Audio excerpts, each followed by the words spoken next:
Head out there too.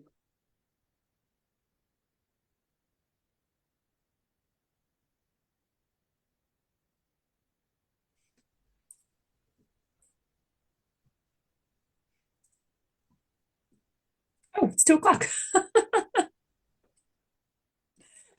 Just looking around. Okay, Lisa says the Monopoly man does not wear a monocle. I I trust you. If you have a solid memory of that, that works for me. All right, I'm going to shrink this down. Okay. One, two. I have a bunch of people. Good for us. I'm really good at counting. I count 13. Hey, lucky 13. Um, if anyone's new, we are a very casual group. Welcome to the report session. If you put your name in chat, that's lovely, but we actually do not take attendance. This is not one of the meetings that you are required to attend. We are happy to have you for as long as you can stay, or if you only want to stay for a couple of minutes to ask a specific question, that is also fine. We have no set agenda, except that today we are going to be going over the PLS survey reports, which I think some of you know, which is why you're here. Um, it probably is, Lisa, one of the mandala effect things. Like what anyway, well, that'll derail us. And so I'm gonna just move forward with just to say that I think we'll just dedicate a couple of minutes at the beginning. So if anyone has a reports question generally or a reports issue that they would like to discuss or get help from the group, feel free to chime in anytime. I figure we can just have casual discussion here at the beginning, and then I'll dive into the PLS stuff shortly, but at least this way people will be able to still ask a question before we start with the slightly more structured elements of our meeting today. I have a question. Take Let it me away. let me turn myself on here so you can see me. Um, so as you know, I'm wanting to share templates to my branches so they can do their own reports. Is there a way to share a simple report to them, or So there is.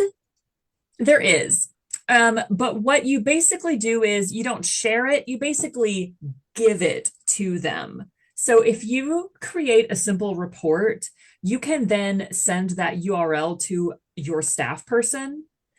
And if they're logged into Evergreen and they click on the URL, they are looking at the simple report that you made. Then, if they make a change, like they add themselves as a recipient, the ownership of that report transfers to the person who made the change. So it would appear in their reports list, but not in yours. So that's something to keep in mind. okay, I'm not sure if I want to go that route or The thing about a simple report is if you can do it that way, it's really easy to just clone it 5 times and make the changes. I like it a lot, but it's Yeah, like everything to Shauna, do with reports, it's a little bit we didn't have a fiddly. lot for Shauna to do. like I just want them to be able to do their own weeding, and we do it by shelving location, so weeding and inventory. So, Mhm. I want them to be able to change that shelving location. They'd Um, be able to do that once you created the report. And I okay. personally find the simple reports easier to edit because you don't have to edit a template and then create a new report or go to the template and just build the report. You can just edit Mhm. the same Yeah. one. And the dates, I guess, would be the other thing. That's correct. Um, okay. I may need help with that later. Fair enough. But yeah, if you build the report, what we can do is just clone it, put the stamp or make the one change for each of the branch locations, and then get those emailed out. But of course, yeah, send an email to reports help if you have hit any snags with that, or of course come to any future meeting. Has anybody ever shared simple reports like that? I know I have. Nobody loves simple reports as much as I. I used to struggle with it, and somehow, I don't know. I guess the more I messed around with it, now I'm able to do it. I'm able to actually get results.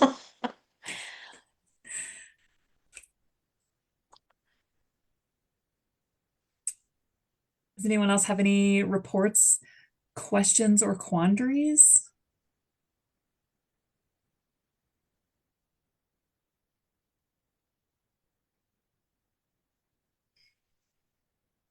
Okay, I'm not hearing anything, so I was thinking we can just move on. Oh, I should have not been looking at chat. Let me just check that real fast. Oh, it's still about Mr. Monopoly. Mhm. I'll have to read the Snopes article at some point. All right, I'm going to move some things around on my screen so that I can show my other screen. So it looks like I'm not looking at everyone, so sorry about that. Okay, hopefully people are seeing the first slide of our presentation. Okay, so I'm going to go through the presentation pretty quickly, and then I will show where the reports are in Evergreen. We'll do like a little bit of a live demo. Please feel free to chime in with questions at any time. I will try to keep an eye on chat. There's always so many things happening on the screen.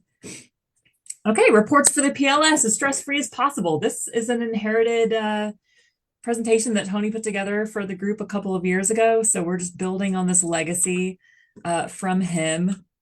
So we are going to be going over all the reports that you can use from Evergreen to answer the PLS questions. Corey mentioned this in the general membership meetings today, but there are no substantive changes to the collections or circulation questions. So most of the reports that we used last year are the same ones we're going to use again this year. The exception is the circulation by audience report that Colleen put together for the consortium. So we have slides on that one.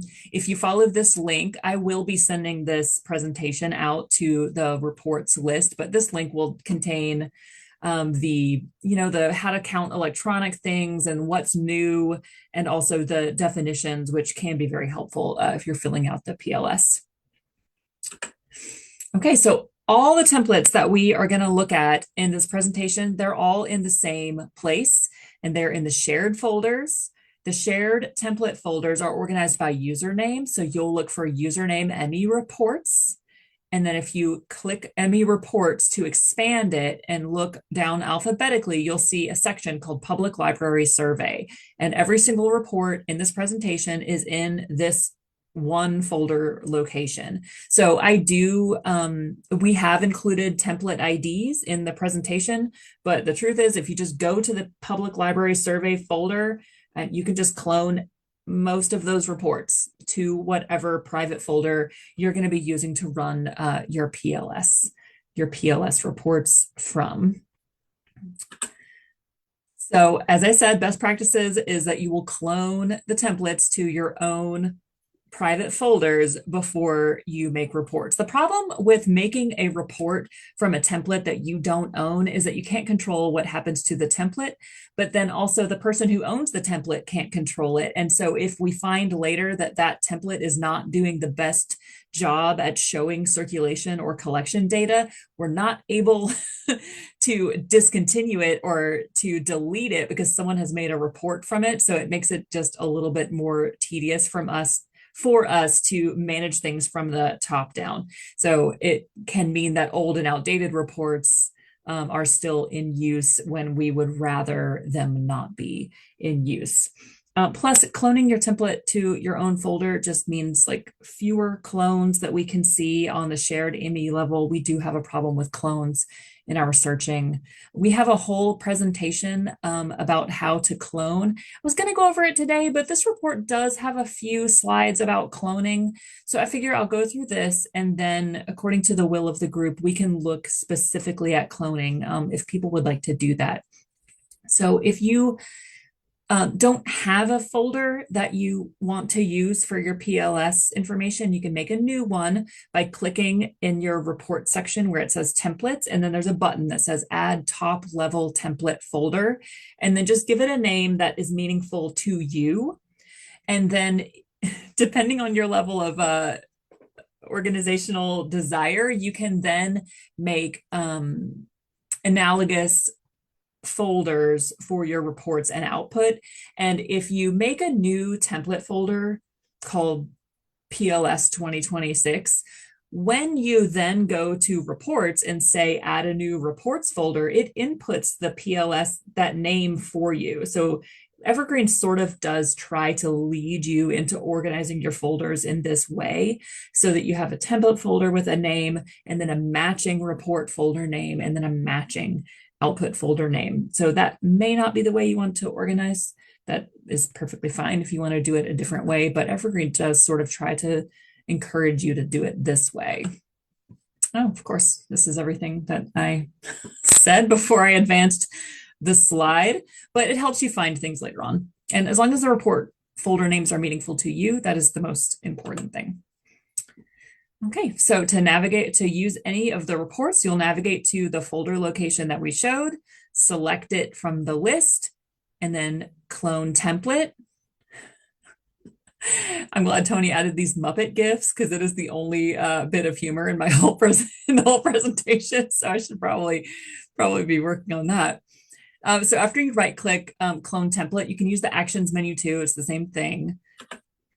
It will open up a screen that looks just like this. This is your opportunity to update the template name if you wish, the description if you wish, but the folder is required. So whatever folder you had in mind as the destination for your public library survey clones, you will select that one on the right side and you won't be able to proceed until you do. So after you select your folder on the right-hand side, you'll click the green Save button, and then the template is in your personal folder for you to use. Then to use the clone that you made, you can double-click or you can right-click New Report. You'll have to add a filter, usually dates, and almost always your org unit. It looks like this. And then for each of the reports, we have got the filters listed. So it should be pretty easy, but you will need to know, you'll need to know your fiscal year, which I assume most of you do. And of course, the libraries and branches that you would like to include. And then you'll choose your report folder right here in the middle. I actually don't know if you can see my mouse. And then you'll choose your output folder. These can be the matching names that you made when you created the folders. And then at the very bottom, you can choose to run the report now or later. And then if you would like, you can enter in your email address to be notified by email when the report is done running. You cannot save and schedule the report until you fill out all the different pieces of the information that is required here.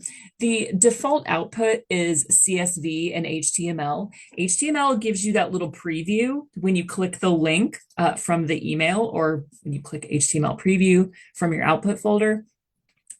I have found that CSV and Excel output is fundamentally the same. Most people's computers will open a CSV in Excel. So I just usually stick with CSV, but Excel is also a good option. There's always some formatting changes that you have to make no matter which one you pick. I don't have a strong feeling between those two, to be honest, but you may have a preference. And if so, please select that one. Sometimes I choose bar and line chart just to be amused by the bad ways that Evergreen interprets the data, but probably not in this case. Muppet arms. All right, on to the reports. Okay, so for collection expenditures, how much did your library spend on materials in the given fiscal year, basically, is what we are looking at here. So we have two templates for this. We've got items added by date with shelf location with cost and price. One of them is just the value of your collection up to a certain date. So the value of everything your library added until June 30th, 2026. The second report, 13330, only lists material that you added within a set date range, like a fiscal year. So you can either say, what's the value of our collection on the last day of the fiscal year? Or the second report option is, what materials did we add during the fiscal year only, and what was their value? With the results on this one, you have to sort by shelving location to get the different totals. for print, audio, and video, but that's the case with many of these reports. So these are the two templates that we recommend down here at the bottom. You'll just pick one.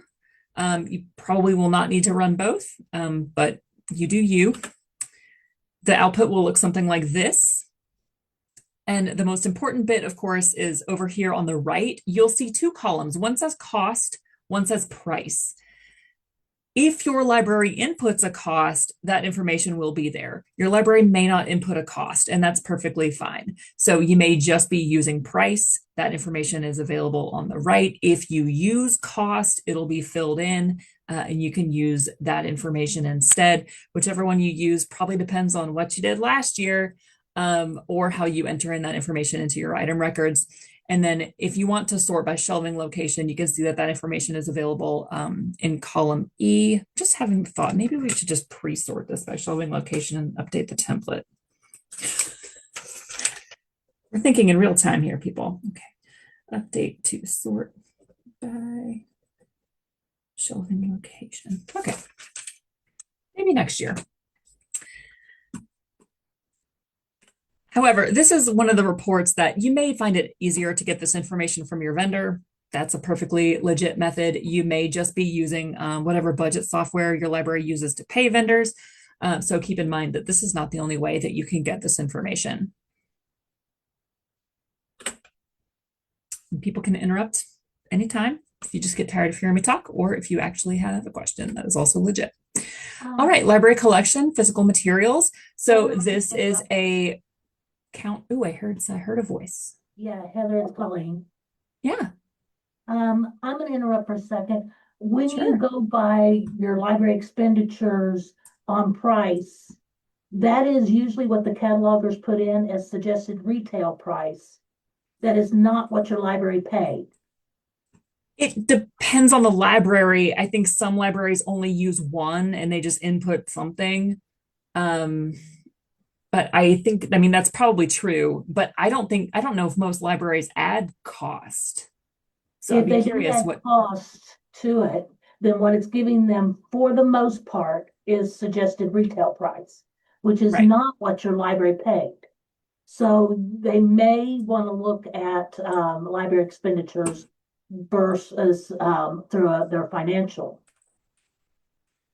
I think it depends on the library. So if we look at the example here from Poplar Bluff, we can see that some of these are obviously retail prices, like the 16 and 19. I'm sure you're right. I can also see line 11 here with the price of $9.29. Like that looks to me like a discounted price. So I think probably the catalogers or library admin will be the best people to know which number your library uses there. At least one of the MLC libraries adds cost as price because they don't want to charge a retail price to a patron when they didn't pay that much, but it will be dependent on the library. Cost is a wonderful, wonderful thing. I agree. Yeah, I agree. That is a good point, though. Yeah, that's something you'll need to discuss with admin or your catalogers who may know.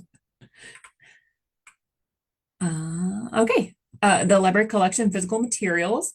I am including here the little blurb from the state library about which things should be included. So if it's something that's free or that you do not expect the patron to return, theoretically, that's not supposed to be included here. Only things which have a set circulation period that people have to use a library card to check out. So if there's any question about what you're supposed to include, and there's several categories here, basically adult fiction, nonfiction, teen fiction, nonfiction, juvenile fiction, nonfiction, AV, government docs, which I don't have, and I don't know if any of you have, bound serial volumes, which are getting less common by the day, and then other, which I tend to use for equipment, and I'm pretty sure that's mandated by the state library, and that is part of the instructions. That first link I gave of helpful documents, the state library does have guidance on where things are supposed to go. So the template you should use for this one is 13183. It's called Library Collection Physical Materials, PLS, and it's a count of items by shelving location and circ mod at a specific library. that are not deleted. So if they're deleted, they're not going to be counted. And then they include the creation date. For the filters, you'll add in the last day of your most recently complete fiscal year. So if you are July, June, the last day will be June 30th, 2026. If you're a different fiscal year, then you'll use the last day. You need to select your org unit, and then you will get results that look like this. So you can see we've got both shelving location and circ mod here. And then you will need to sort according to whatever method is most helpful for you, and then use column D to put those counts together. At some point we should do an Excel. We should do a little Excel help, because you can use Excel to really do like most of this math for you if people find that tedious. But this will count everything in your collection, and then you can add it up and put it into those categories. Okay, we just have someone verifying in chat that we're going to be sharing the presentation. We definitely will. And thank you, Karen, for answering that. Okay, I'm just going to keep going unless anyone has any questions. Next up, we've got number of registered users. So a listing of all the patrons who are registered at your library who are active. So the active box is checked, and whose accounts were created prior to a specific date. Again, that's going to be the last day of your fiscal year. So functionally, how many registered patrons did your library have on the last day of your most recently completed fiscal year? I've got the name of the report right here. It's called number of registered users. And you get really simple output on this one. How many patrons you got? You got this many.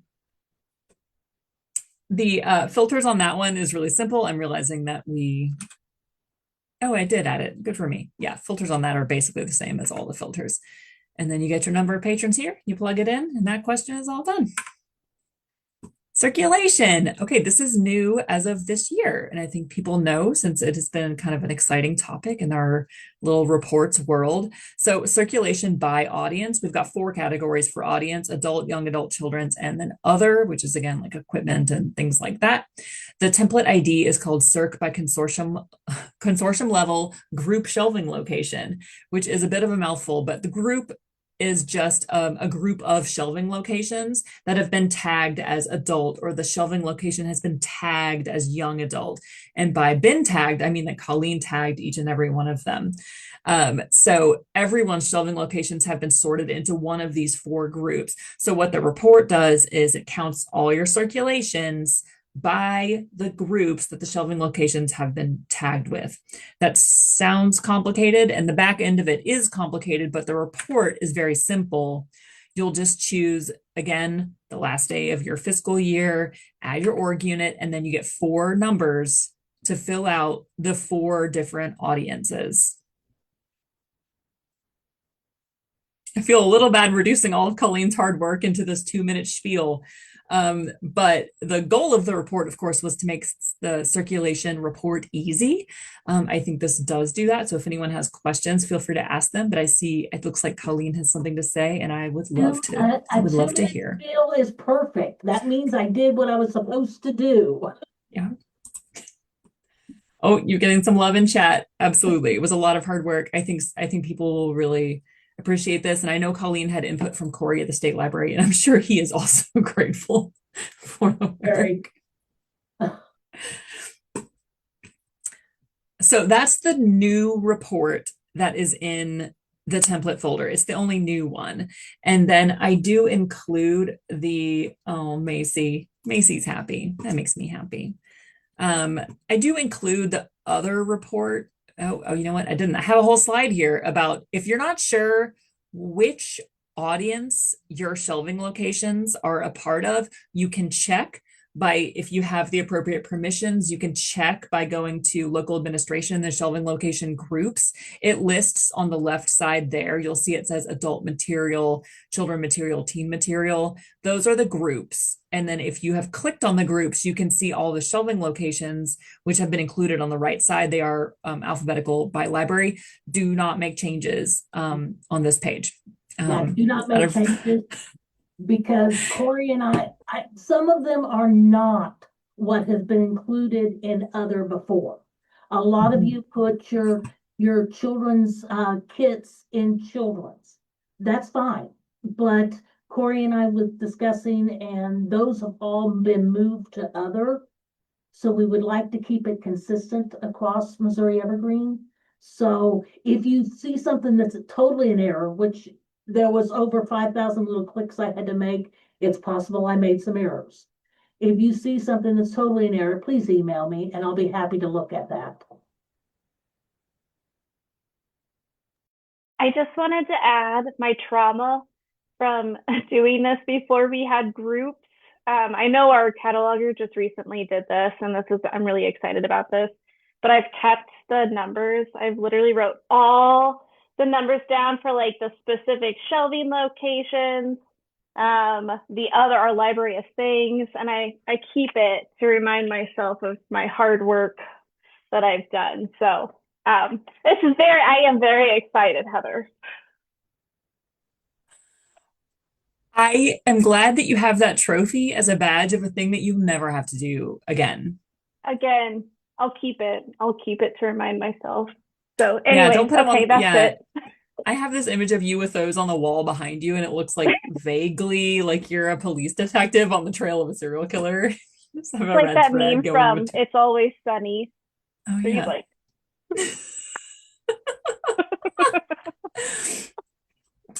So if you want to check the groups, check here. Don't make changes. Email Colleen and think of Macy as you do it. The other report, if you just really want to count stuff on your own, you can absolutely do that. And you can use template 13192, corrected count of aged and active circulations between selected dates for selected libraries. Oh, what a name.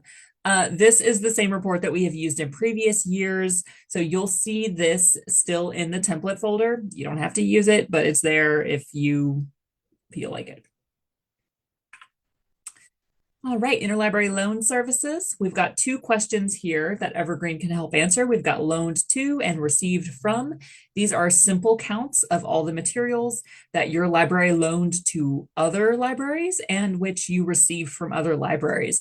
So I think you all know that everything sent to another MAC library is considered an ILL. So depending on the services that your libraries offer, you will count Evergreen, you'll count the Evergreen numbers in this, but you'll also go to OCLC or your ALA form backlog and count through that. So this is usually a couple numbers added together, but we can get you the bulk of it by using this report, corrected count of aged and active circulations between selected libraries for resource sharing. That for resource sharing is doing a lot of heavy lifting here because there's two reports with basically exactly the same name, except that this one says for resource sharing.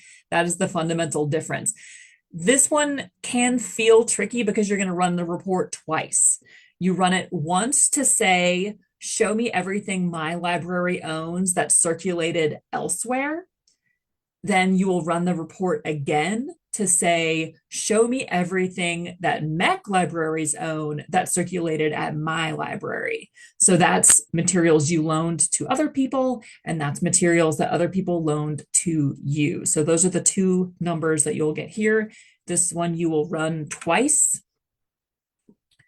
So that's why you see two listings here for org unit. The circulating library is on top. So for one of the reports, you'll pick your library as the circulating library, and then every other library as the owning library. And then for the second one, you'll pick every other library on top, and then your library only on the bottom. I'm just waiting for someone to chime in on this one. Oh, there's dates at the top too, but I'm ignoring that because we pretty much know how that works at this point. And because the library listings here are the complicated part. So that will get your ILL numbers through Evergreen. But again, if you use OCLC or if you accept the ALA form or any other form of ILL, any library you loaned to that wasn't MEC, that will be elsewhere, and you'll need to count those numbers via whatever method you have available and then add them to this. The report results look like this. You've got your Circ ID count in column F, and you'll just use Excel to sum that up. And then it will be obvious which report is which. This one says owning library, Poplar Bluff, circulating library, Adair, Barry Lawrence, etc. So what we are looking at here is a count of the materials that Poplar Bluff loaned to MEC libraries. And then in the second iteration of this report, circulating library name will be your library all the way down. And then the owning library list will be all the other MEC libraries that are not yours.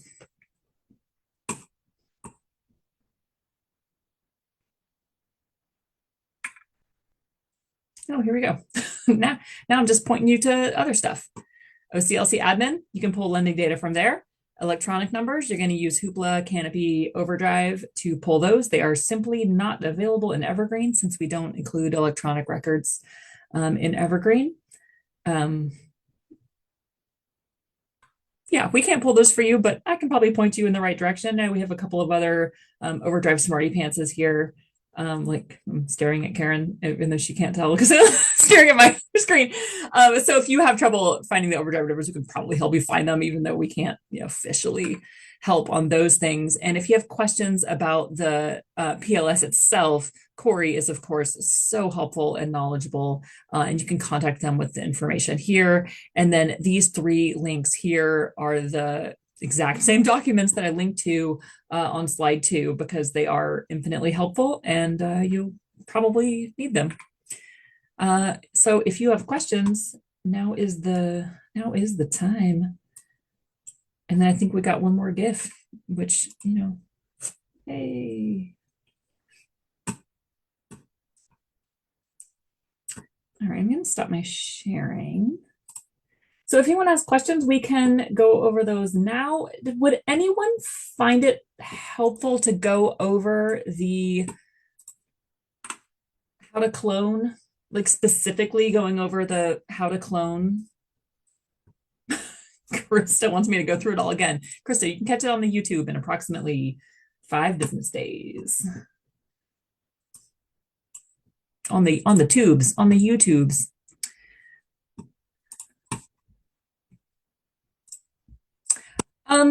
It is still a little bit early. It's 2:32, and people may have questions. I welcome you to speak up at any time, or you can pop them in chat. I'll keep an eye on that. But does anyone want to see a quick Excel thing? We can do like some quick Excel sorting and like some of the Excel counting. This is off the cuff. Oh, Jamie says yes. Okay, this is off the cuff, which means I didn't have anything. Oh, please show how to make a new folder and how to clone. Absolutely. All right, so we'll do we'll do the how to make a new folder because that's like officially, and then I'll do a little bit on how I tend to use Excel, especially for the reports that require you to sort by shelving location and then add, because I don't add. I make Excel do all of the adding for me. All right, so I'm gonna share my screen. Except not the scary backdrop of my screen. I used to have such a beautifully organized desktop, and now it is just one big nightmare. But I would never make any of you look at that. So, all right. Okay, hopefully everyone is seeing my screen. I am trying to keep an eye on chat, but we all know how hard that is. Since we're already here, if you want to get to the public library survey on when you log in and come to reports. Oh, I've already done that, so it's not going to reload it for me. The shared folders down here, it looks different on mine because I'm logged in with ME reports, but down here will be listed the username ME reports. And then when you expand it, you'll see several folders, one of which is the public library survey.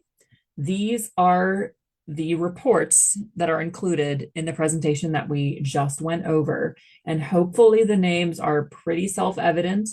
We've got the items added by date. Those are for expenditure, depending on the specifics of your library. We've got the ILL, which is right here, the one for resource sharing. Registered users is here. Your collection size, which you sort into those 9 categories. And then the circulation by audience, which is here, circ by consortium level group shelving locations. And I made this bigger because I think that's easy. In your Evergreen, if you need a new template folder, you'll come here to templates. And when you click templates, you'll see this button. It says add top level template folder. And then you will give it a name. This is a temporary folder. Just a name that's meaningful to you, because this is probably not going to be shared with very many people. And you hit confirm. So now we have this as a temporary template folder as one of our folders. And then I like to do it this way. You can do it whichever way it makes it easy on you, but I think it's easy then to have a matching report and output folder. So if you click add level report folder, add top level report folder by clicking on reports here, it actually just has that name input for you. And then you hit confirm. I'm going to go back later and delete all these, everyone, don't worry. And then again, click output. It's offering you the same button. And then when you click it, again, the same name that you entered is still available in there. You'll hit confirm. So now we have got the place we want our templates to go.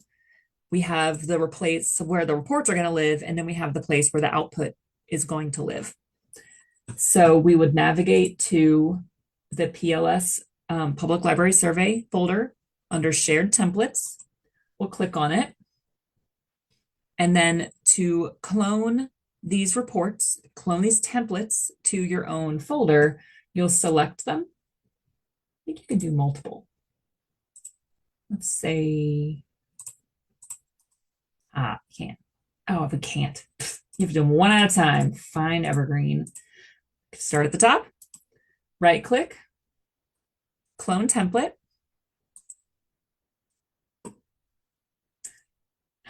Our list of folders is really long. Do not let that be scary. I'll shrink this so it looks less scary.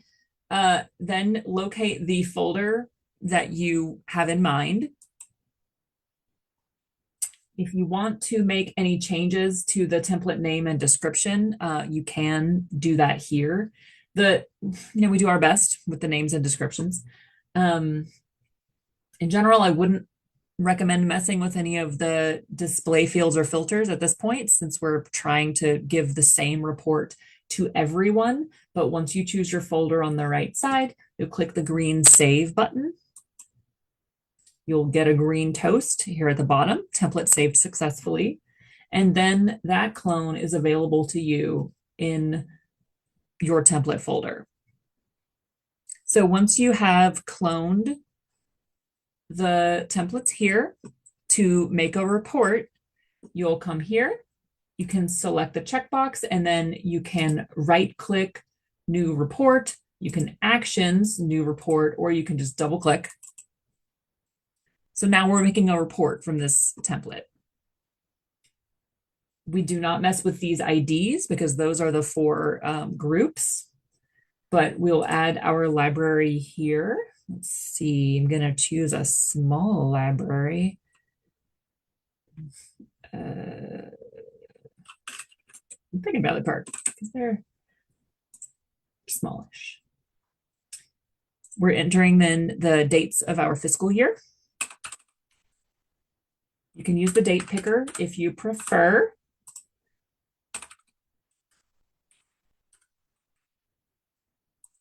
You can see they go green here once you enter in the dates. And then next, you have to pick a report folder and an output folder, but we've got matching names here. And just to make it easy on myself, I always just pick the matching names. I leave these as the default. You can add Excel if you like. Just check the box here and then you'll get Excel as part of your output. Run report now almost always, unless it's like the first of the month and you just don't feel like staring at your email all day. You could always schedule it for later if you want. And then enter in your email address if you wish to be notified when the report is done running. I'm not going to worry about that.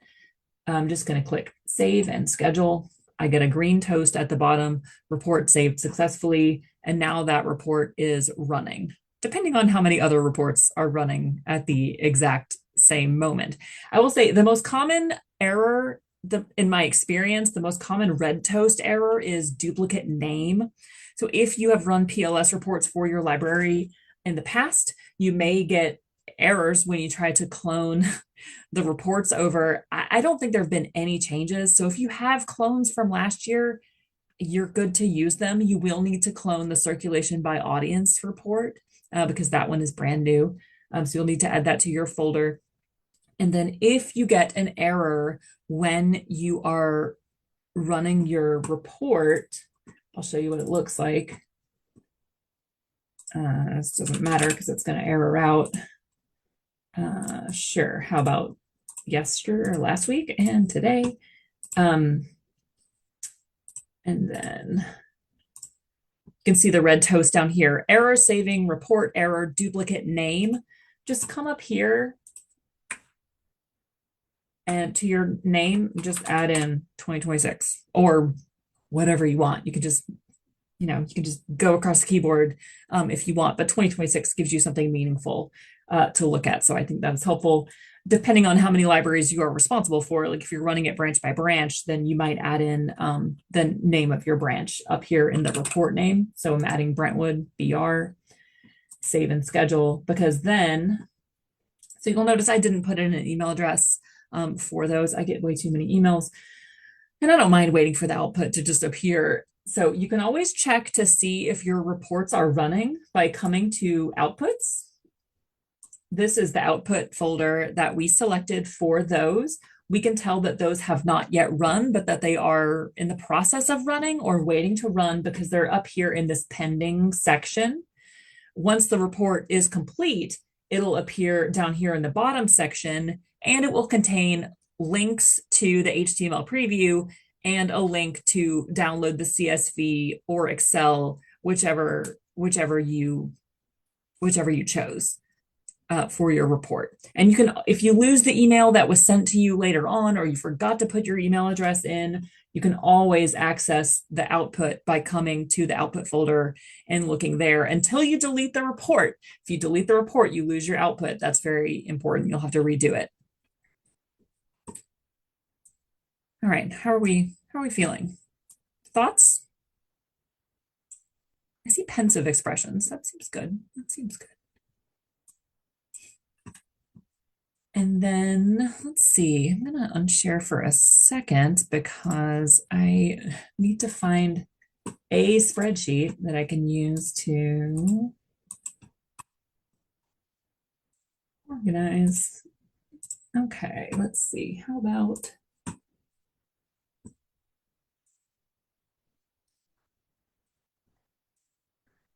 going to my downloads and being like, what kind of reports do I have here? Oh, no, that's a list of barcodes. That's not helpful. That one's all right. Okay, we're just going to pick this one and go with it. Okay, so I'm going to do a quick Excel something. Just a couple of things that I think are useful. And I know we have like a literal Excel genius in here, so I'm going to keep it short. And then, of course, she can chime in as things go sideways. When you open up your CSV or your Excel spreadsheet, it's always going to look roughly the same when it comes from Evergreen. This is also not specific to this ILS because the PLS reports always came through looking like garbage. And that's basically, as far as I can tell, that's just true for every ILS report. So when you open it up, first of all, you get the warning about it being not secure. You always have to say yes. And then when it opens it, it's all kind of shrunk up and your numbers look crazy like this. So the fixes that I always do are I change the format on the barcode to make it readable. And to do that, you select the column.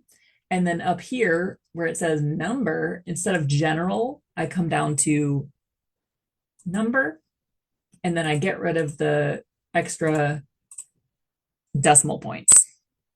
And so now I have got an actual readable barcode. I don't have any dates on this, but if I had a date, I do it a different way depending on what I need. But I usually choose short date.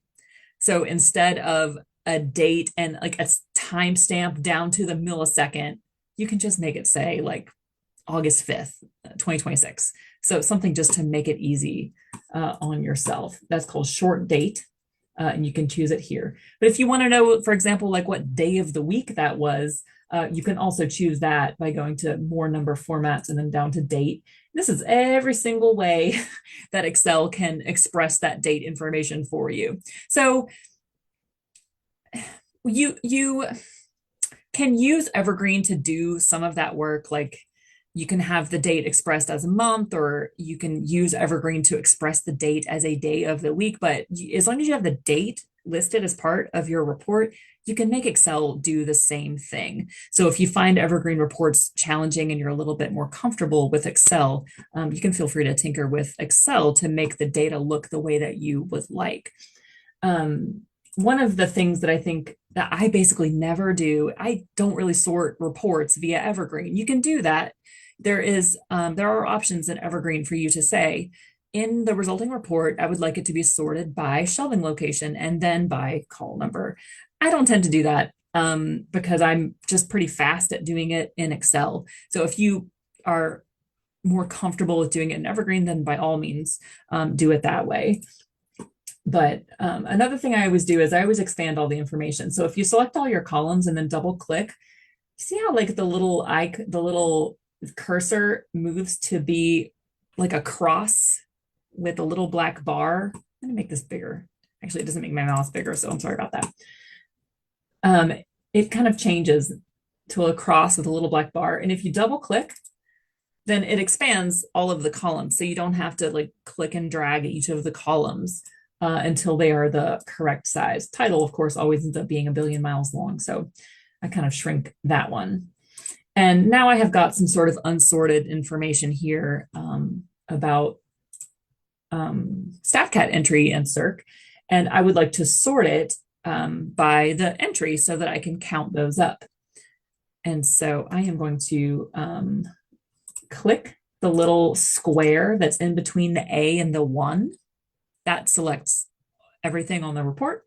And then I right click, sort. And then I just do custom sort because it lets you do levels so that I can say sort by A, then by B. So in this one, I'll say sort by StatCat entry. I can add another level if I want by clicking add level. There's no functional use for me doing that because I know what this report contains. And then you click OK, and then it will resort for me by column E. Ooh, Karen says, something I learned fairly recently is that you can sort the tabular report results in your browser window. Is that true? On the HTML preview? Okay, we're going to look at that. Courtney That's told fun. me this like everybody knew it and I was floored. I thought it was amazing. I was sure that was just a static page, but yeah, you can sort your HTML results. It's really cool. I did not know that. And I love learning I'm new literally things. going to try that in like 2 minutes.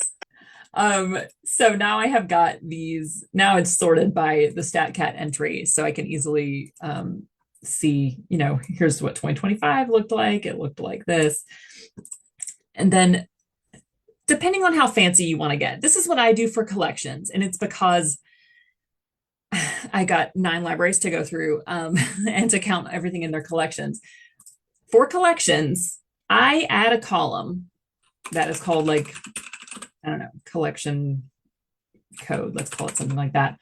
And then it's usually shelving location is included. I can see that shelving location is not included here, so I do apologize for that. But then I enter in a code that is like adult fiction, adult nonfiction, juvenile fiction. And I'm looking at shelving location and I'm adding in the code of one of the 9 codes that you're sorting your collection into. This is not circulation, this is collection. Collection is sorted into adult fiction, adult nonfiction, juvenile fiction. So there's several. And then there's one called audio and then video. I mean, there's a bunch more than that, but then this is what I do, and I can show folks how to do this, but it's just a really simple, it's a really simple sum. It's called a sum if, and what it tells Excel is count this column if this other column says this. So I'm going to say, oh, that's wrong. Okay, so I'm going to say if column H contains audio, then sum up the circulation in column F.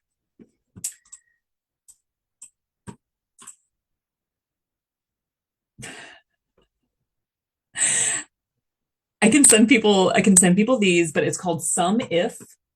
Literal is like equals sum if, and this can really easily Googleable. I'm gonna type that into chat. Because then I don't have to say, oh, I messed that one up. Let me fix it.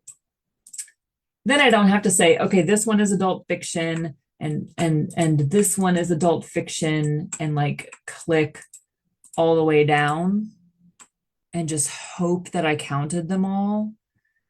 I can just go over here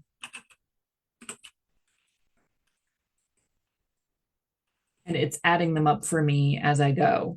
And the nice thing is you only have to do that on one spreadsheet 1 year, because next year you just copy the formulas and you paste them onto your new spreadsheet and they're counted in 2 seconds. So the first year, depending on what your collections look like, it can feel a little bit tedious, but in future years, you don't have to rewrite the formulas because the results on the spreadsheet look the same. The 9 categories are always the same.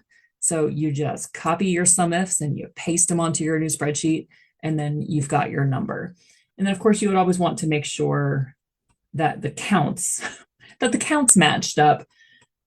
So another, I think probably everyone knows this, but if you just want to quickly add everything in a column, I'm scrolling as slowly as possible, you can click auto sum up here toward the top right, and then click it again, and it sums everything in that column. So this one is 774. So in whatever results I'd have on the top right, I want to make sure that that is 774. So I click auto sum. Of course it's not, it's only 9 because I haven't done all my columns, but that's your quick check to see, like, this spreadsheet shows all of my materials. This is my individualized counting. Do these numbers match? Okay, I'm afraid I went pretty far into the weeds on that. But is there any other Excel thing that people themselves find useful that they want to share? Or is that useful enough for me to go over again, or not really? Cannot tell. In the meantime, I'm going to navigate to a report and test out what Karen said, because I am excited.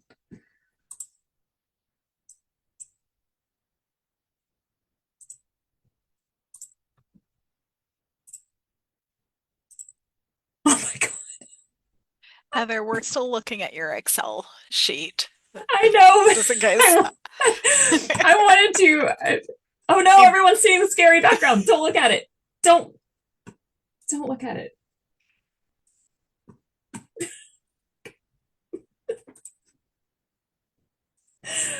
It used to be so tidy, everyone. It used to be beautiful.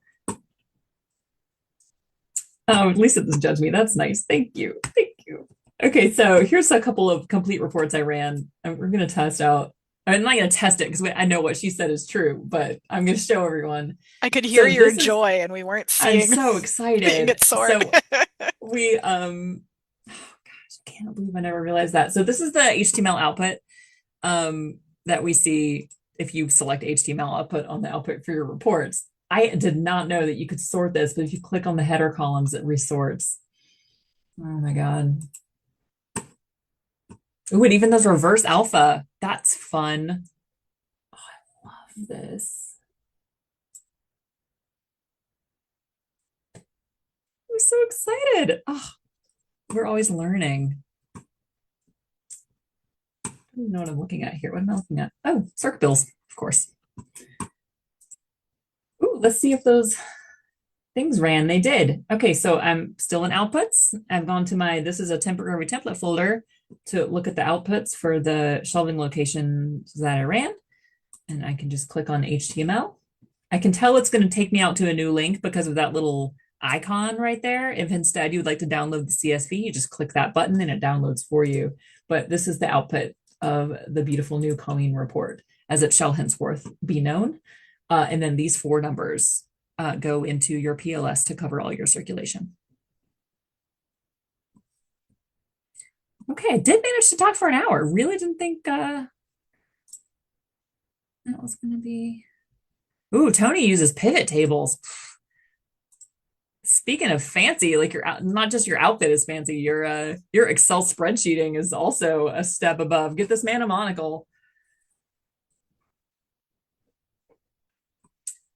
Okay, this is going to be posted on YouTube to the forever glory of the reports committee. If you have questions, you can email us at reportshelp. I'm going to type it into chat at moevergreenlibraries.org. I mean, if you prefer to send your questions to the reports email list, you can always do that. But if you would rather get like a smaller group of people who can help, you can email reports help. You are never alone with reports. I know it feels like you are when you're on like clone 11 and it's not working. And I'm so sorry for that. But you're not. Even if you just want someone to commiserate with, we are really good at that too. And thank you everyone for coming. It's nice to see so many people. And if you have a report idea in mind for the reports petting zoo that we're putting together for September, we'll be sending out an email to the reports list in the coming weeks. And I promise to have like animal themes on the slideshow that we do that day. So if you enjoy cute animal pictures, we can, there'll be some llamas or capybaras, something. Oh. Oh my God, a Highlander cow. Those are the cutest of the cows. The coos, I should say. All right, well, I'll stick around if anyone has questions. Feel free, you can still holler them out. Otherwise, I will see you all before you know it. And yeah, it's been good to see you. Thank you.